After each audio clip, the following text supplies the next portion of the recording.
I can hardly think of a better way to start the year and get a good look at technology in this and the following year than to talk to Gill Pratt, who is the chief scientist of Toyota Motor Corporation and also the CEO of Toyota Research Institute. Yeah, he wears a couple of interesting hats. And now I want to get a kind of a launch of the year with you, Gill. Let's start with electrification of vehicles. What do you think is the big storyline? I'll give you 24 months. So not immediately, but not in the distant future. When I think 24 months ahead into the future, I think we're going to see a large number of car manufacturers, certainly Toyota is going to be one of them, with a lot of battery electric vehicles that are out there. And it's going to be very exciting, a really wonderful time to be a consumer, a person that buys new cars. I think we're also going to see other types of vehicles because there's still going to be a need for people who are a little bit further away from infrastructure that can charge those cars. So we're going to see a lot of plug-in hybrid vehicles as an example, and also some gasoline cars. And I know that we all tend to kind of latch on to whatever the newest thing is, but we are going to see lots of those too. And we have to remember that cars last a long time. And so the average age of a car in the US is 11 and a half years, and many cars last 20 years or so. And so there's still going to be a lot of traditional gasoline-powered cars that are out there. I think the big change we're going to see is in infrastructure. So we're going to see a lot of charging stations put in, particularly high rate ones that have high power to charge your car when you're on a long trip. And we're also going to see a lot more level 2 chargers that people put into their homes in order to charge BEVs overnight. More and more, that's exactly what I hear is less and less of a focus of getting to a certain range number, 300, 354, 5. We heard a 620-mile concept at CES not long ago. But isn't the bigger picture the availability and the rapidity and the reliability of the infrastructure for charging more than making convulsive leaps in battery capacity? There's actually two reasons for that. First of all, carrying around batteries that you're not using isn't such an environmentally positive thing to do. It's also very cost inefficient as well. We think about this idea which we call carbon return on investment.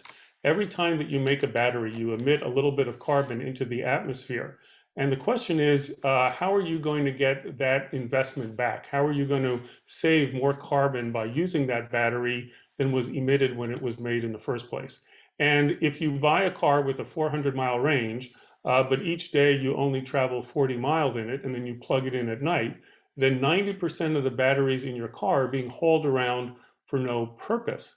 And you've also consumed a bunch of materials, from the earth and caused all kinds of environmental damage as a result of doing that. So our approach is that we believe the right thing to do is to right size the size of the battery pack depending on what the customer needs are. Some people indeed will need BEVs that go for 400 miles. That's fine, but we think that in many other cases there's reasons to build vehicles that have different size packs. And in some cases, they are going to be PHEVs. These are vehicles that can be run in the battery mode most of the time. But if you live in a part of the world where the infrastructure for charging is not so built out, it can run in the gasoline mode when you go beyond the standard range that you drive each day when you charge it each night at home. And what you're saying there is such an important thing that I don't think enough car buyers think about as they think about their future purchase. And that is this giant battery that, unlike a gas tank, even when it's full of gas, doesn't weigh much. And as you use the fuel, your car gets lighter, which is a good guy. And with this electric car with an excessively large battery, if that's the case, you're lugging this thing around that's doing you no good. And as it gets empty, if you will, now you're really lugging around something that doesn't even have any potential until you recharge it. And it still weighs 2,000 pounds. So that's a tyranny of weight that we've just never had to think about before as car buyers, among those who want to really understand their vehicles. And what goes along with that is at the end of life of the vehicle itself, you need to recycle the battery in some way. And the more materials that have gone into making it, the more work that is going to be, the more it is going to cost. And so again, I think that if we take a system view, if we try to optimize what's best for the environment for all people around the world, what we find is that people live in diverse circumstances. In some parts of the world, the electrical power that is made is very, very clean and very little CO2 is put out as that power is made. And for those places, having a long-range BEV makes lots of sense. For other places, actually, it's going to take quite a while for that to change. And the question is, can we improve the circumstances there as much as is possible? And we believe the answer is yes, which is by electrifying the drivetrains to give them an equivalent mileage that is as high as possible to minimize the amount of CO2, even in those parts of the world. And the way the atmosphere works for climate change, this is another thing that's very important to understand, is that CO2 is removed from the atmosphere very slowly. And so we have to think about it like a giant bathtub, and it's constantly being filled with every little bit of CO2 that we're putting out, including now. And that CO2 is going to last a long, long time.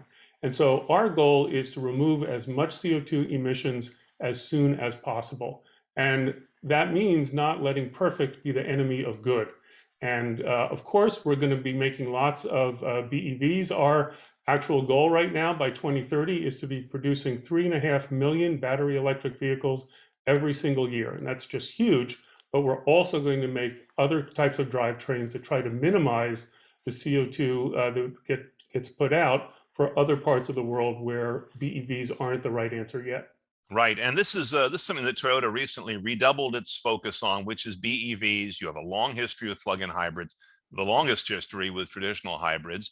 Yes. And you've also got the initial position as the best known innovator around the hydrogen fuel cell. How are you kind of slotting all of those? I guess we talked about most of them, but where do you slot hydrogen fuel cell in this sort of multi-lane horse race? Well, let me put in just, if I might, a shameless little plug for my blog, and I'm sure in the text that goes along with this, you can point folks to it, and I go into the details of that. But what it is that we see hydrogen and batteries as essentially complementary to each other. So you mentioned before that batteries are heavy, and that is something that we don't believe is going to change very fast.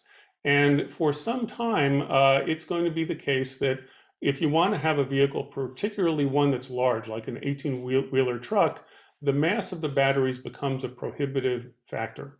The other difficulty with BEVs is charging time. Now, of course, we're working very hard on technical advancements, for instance, in solid-state batteries that we believe will lower that charging time. But it's not just the vehicle. It's actually the electrical infrastructure, the grid, the transformers, other things that will be needed in order to charge a battery very quickly. You know, most people don't realize it, but when they put gasoline into their car, they're effectively putting in up to 10 megawatts of power as they're transferring that gas from the fuel tank that's within the gas station into the car. And, you know, the electrical grid's just not set up to deliver that amount of power that fast into so many BEVs. That's interesting. So a fill up is roughly 10 megawatts of equivalent power, and you can deliver it in what, 3 minutes? That's absolutely right. And so as the vehicles get larger, those numbers go up even more and can go up by a factor of 10 if you're filling up a large truck fuel tank, for example. So our thinking is that certainly in larger vehicles that fuel cells make lots of sense, both because of the fact that the fuel weighs much, much less, and also the fact that you can refuel them much faster. So we're talking a lot about materials here, both fuel materials and of course the materials that are used to make fuel cells. That's obviously a key part. Let's turn to the materials used more broadly in the car. And I ask you this because you do a lot of materials research at TRI, probably something that the average person thinks of less. How does that play into the future of vehicle efficiency? Is that a big part of this, or is that research for other areas? No, it actually is a huge part of it. And what we do is that we use AI techniques to try to accelerate the search that material scientists and engineers are doing for new materials. So typically it requires the intuition of people, requires lots of experiments to try to figure this out, to develop either a new material or a new structure that the material has on the microscopic scale to have the kinds of properties that you want. And what we're doing at TRI is writing software to help experts in this field to search that space of possible new ways to build things much, much faster. What we hope is going to come out of this are vehicles that are much lighter weight and have much lower impact on the environment, and where materials are much easier to recycle than they have been in the past and emit much less carbon when we actually make them.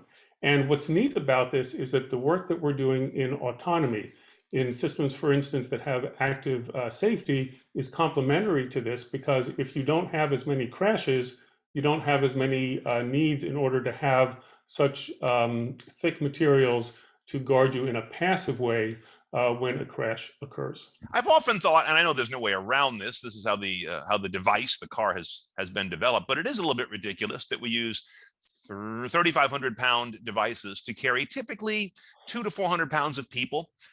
It's a pretty inefficient machine in that respect compared to bicycles and motorcycles. Now, I know they provide a different service, but they carry more than their weight, at least a bicycle does. A car carries basically a rounding error of its own weight. And unless we manage that weight, especially as batteries come in and they're very heavy, the ratio gets even wilder, even more out of whack. We need to develop batteries that weigh much less for the amount of energy that they store. And we also need to reduce the mass of the materials that are used for the rest of the car. Those materials are important in lots of ways, of course, because we use them to carry packages in the trunk, to keep us out of the rain and the snow, and to carry loved ones in the other seats of the car also. So I think that there's still a role for these types of cars, but we should also keep in mind that it's not only the mass that matters, it's the size. And if we think about traffic congestion as an example, and it's getting worse and worse as people, have moved more and more to cities on the coast, and population has gone up, there's really no place to build more roads. And so we have to find a way out of this thing, one of which is to try to get speeds up, but that's actually quite hard to do even with autonomy. And the other is to essentially make the experience of being in a multi-passenger vehicle of some sort, shuttle bus, these sorts of things, a lot better than it is now. And I think that part of the things that we're looking at is ways of making urban shuttles a much more attractive type of thing. And I think that's part of the answer of lowering the amount of resources that each person needs to consume in order to get from point A to point B. Yeah, and this is something obviously the average auto buyer doesn't think about. But in the future, the average mobility services customer, I know that sounds pretty dry, but they will start to think about this, because they'll start to feel and see what the impacts of this kind of thinking actually are on what's available to them. And it doesn't mean that the trip has to be with all the inconveniences that we have now, because there is really good computer technology now that can combine all the different modes of transport, from buses to cars, bicycles to walking, to help you figure out, how do I get from one part of the world to the other part of the world in an efficient way without having to wait very much, and have all of the routing and planning of how that is done with lots of software that's really keeping track of everything that's going on along the route that you're going to take. Yeah, that's going to be such a breakthrough when you and other companies can figure that out and demonstrate it to a lot of people who are skeptical, saying, yeah, I want to get from this part of the world to the other part of the world, and not wait for the rest of the world to get where they need to go on this shared conveyance. We can share, but we can also hopefully get close to that point-to-point efficiency that we're frankly spoiled with after a century of doing it ourselves. It's kind of a tough mountain to climb down from. Let's shift over to the other lobe of TRI that I want to talk about, which is robotics. If we look at robotics and vehicles and how they intersect, how much are they coming to a very strong intersection in the future, or are they more parallel? Where's the vanishing point where they kind of become the same technology? They are converging, and they're coming closer and closer to each other. Of course, there's a difference in size and scale and the environment in which they work. Our focus in the robotics field is to develop machines that can help with aging society. Many parts of the world, Japan is a very strong example, but it's happening here in the US as well, are becoming older demographically. And growing old can be a really, really difficult thing and have a tremendous loss in quality of life. Our feeling is, in the same way that a car amplifies a person, helps you to go faster from point A to point B, helps you carry things that you couldn't carry on your own. All of those sorts of things. we can build robotic technology to help people amplify themselves as they grow older to allow them to do the kinds of things that they did when they were younger. And if you speak to many older people, and our behavioral scientists at TRI actually spend a whole lot of time to really understand what our potential future customers in this field would need, you discover that part of their needs are physical, because of course, as we grow older, it's harder to do things. But a lot of these needs are psychological. And being retired, it's harder and harder as you age to feel useful, that I still have something to contribute to others. And so our goal with this technology is very human centered, and it's not to build robots to replace people. It's to build robots to amplify people, to have a way to help people, for example, that are older, to do the kinds of things to contribute to their family and friends that they did when they were younger. And also in an aging society, there's this group of younger people that have to become more productive because there will be fewer of them.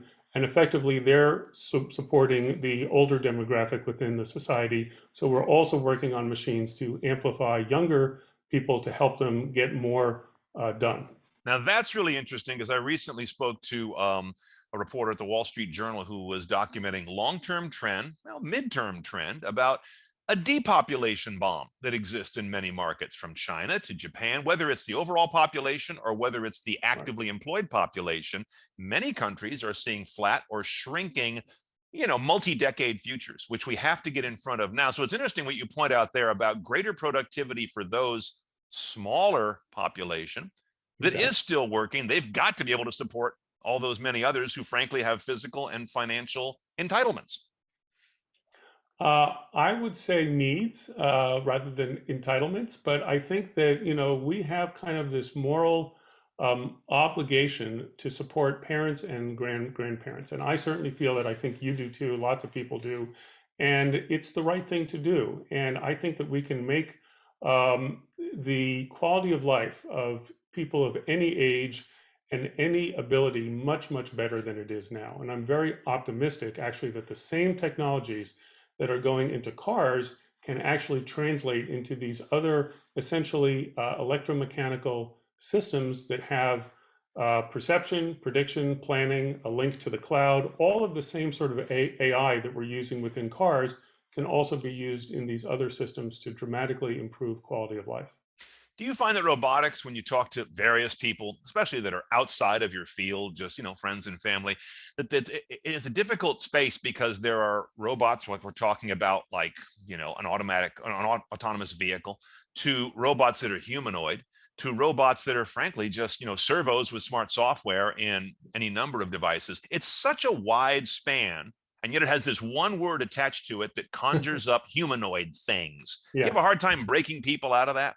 That is absolutely right. And I think that people also are highly influenced by science fiction. And so, of course, we either read about it or we see a movie, and the robots there are usually bad. They're, not the It's best all this characters. stuff, right? They're Yeah, somewhat right. fixed, yes, in the way that they go. But actually, there is robotic technology everywhere around us now. Anything that senses, thinks, and acts, by definition, the technical definition is a robot.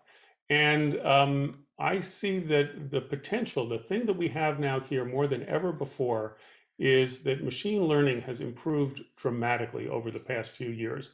And so, for the first time, the perception part of the task, where a machine can look at the world and understand what the different objects are that it sees within the world, that now is happening at human levels of performance in the machine. And that's really, really great. In terms of planning, the machine trying to figure out, okay, how do I get from here to there? Or if I have a particular task to do, how do I take something apart or put something together? We have a pretty good handle on how to do that. The part in the middle that's actually more difficult is prediction, and particularly prediction of human behavior. And so we have a fairly strong and large group at TRI that's working very, very hard on combining machine learning and behavioral science to work on how do we understand and predict what human beings are going to do. And that's quite hard because we're all different and we do all kinds of things. Yeah, good luck with that one. I've been talking with Gill Pratt, who is the chief scientist for Toyota Motor Corporation and the CEO of Toyota Research Institute.